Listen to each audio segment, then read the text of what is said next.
대통령께서 중대한 국기문란이다 이렇게 지적했지만은 경찰이 대통령과 행안부를 패싱하고 인사 발표를 했습니다. 그래서 이것을 이제 바로잡았습니다. 바로잡자 인사범복, 인사참사라는 프레임으로 민주당과 일부 언론에서 이렇게 프레임을 걸고 있습니다. 경찰청장이 수사권, 정보권, 인사권 다 갖게 되면은 이건 무소불위의 권력자가 되는 겁니다. 행안부 내에 인사기능을 보좌하는 경찰국을 신설하겠다. 이건 당연히 경찰, 비대해진 경찰 권력에 대한 견제 차원에서 법무부도 지금 그렇게 하고 있지 않습니까? 검사에 대한 인사권을 장관이 갖고 있는데 그 장관의 인사기능을 보조하기 위해서 검찰국이 있는 겁니다. 경찰 통제라고. 경찰 통제하려면은 수사권에 대해서 수사 지휘권을 갖고 있어야 돼요. 그리고 오늘 대통령께서 중대한 국기문란이다 이렇게 지적했지만은 경찰이 대통령과 행안부를 패싱하고 인사 발표를 했습니다.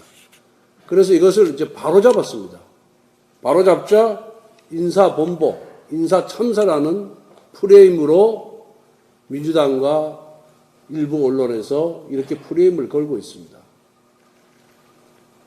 모든 권력은 견제받아야 됩니다. 그리고 권력이 비대해지면 비대해질수록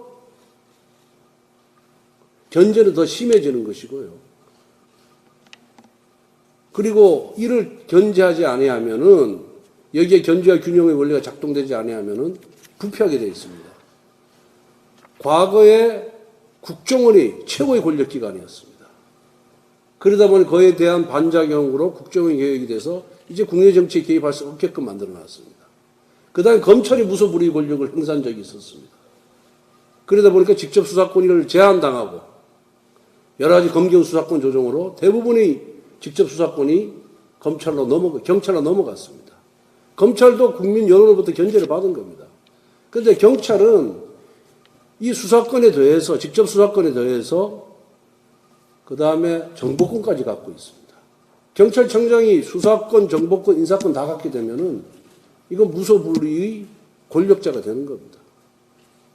그런데 우리 경찰청법에 총경 이상의 인사에 대해서는 제청권자가 경찰청장입니다. 그런데 지금까지는 청와대 민정하고 치안비서관실하고 그다음에 경찰청장이 그냥 비공식적으로 협의해가지고 그 인사를 다 해버렸습니다. 행안부 장관의 인사 제청권이 완전히 패싱당한 겁니다. 그래서 이것을 정상화하겠다, 실질화하겠다 라고 해서 행안부 내에 인사기능을 보좌하는 경찰국을 신설하겠다는 겁니다. 이건 당연히 경찰, 비대해진 경찰 권력에 대한 견제 차원에서 또 균형을 잡는 차원에서 필요한 일입니다. 법무부도 지금 그렇게 하고 있지 않습니까? 검사에 대한 인사권을 장관이 갖고 있는데 그 장관의 인사기능을 보조하기 위해서 검찰국이 있는 겁니다. 그런데 이런 문제를 갖고 마치 무슨 통제라는 경찰 통제라고 경찰 통제하려면은 수사권에 대해서 수사 지휘권을 갖고 있어야 돼요.